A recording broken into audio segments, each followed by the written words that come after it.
Well, Israel's done something very, very disappointing, unfortunately. They have decided to expand settlements, this time in East Jerusalem.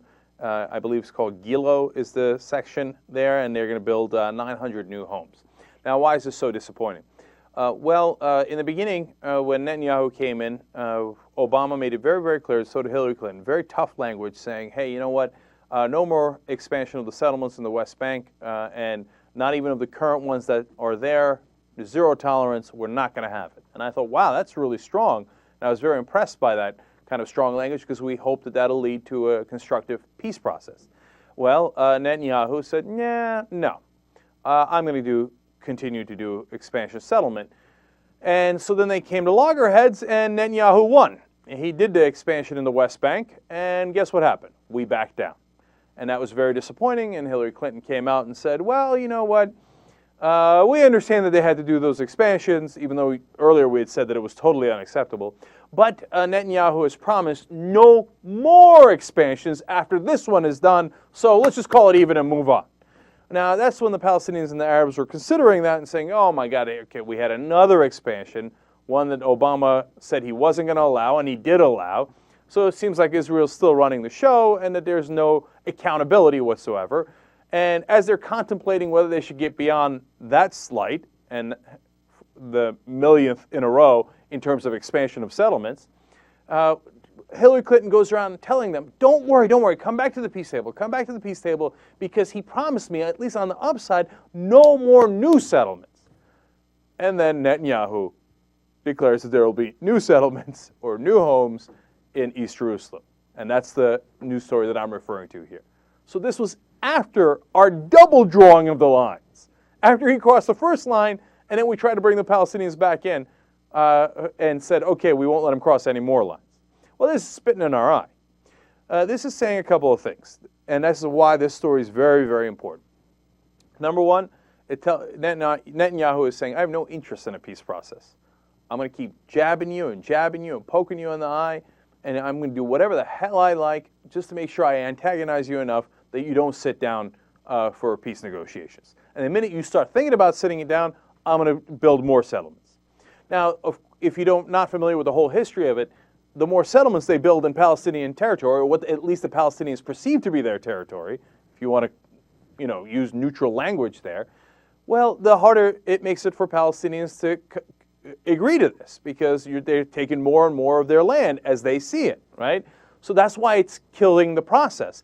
And it ruins the credibility of the Palestinian leaders who want peace. Mahmoud Abbas, the leader of Fatah right now, wants to go to the peace table, but every time he goes, Netanyahu slaps him across the face, and then he loses all credibility because he can't answer that with his own people. And then that drives the Palestinians to be more radical and less in favor of any kind of negotiations. You think Netanyahu doesn't know that? Of course he knows that. And that's why he's doing it, because he doesn't want peace. He wants to continue to expand settlements in the West Bank and East Jerusalem. And he says flat out, oh no, East Jerusalem's ours. We took it in a war. I'm not having that conversation. Okay, if you're not having that conversation, you're also not having peace. So that doesn't really help anybody. The second point of Netanyahu is, hey, the U.S., you're not the boss of me. I'm the boss of you.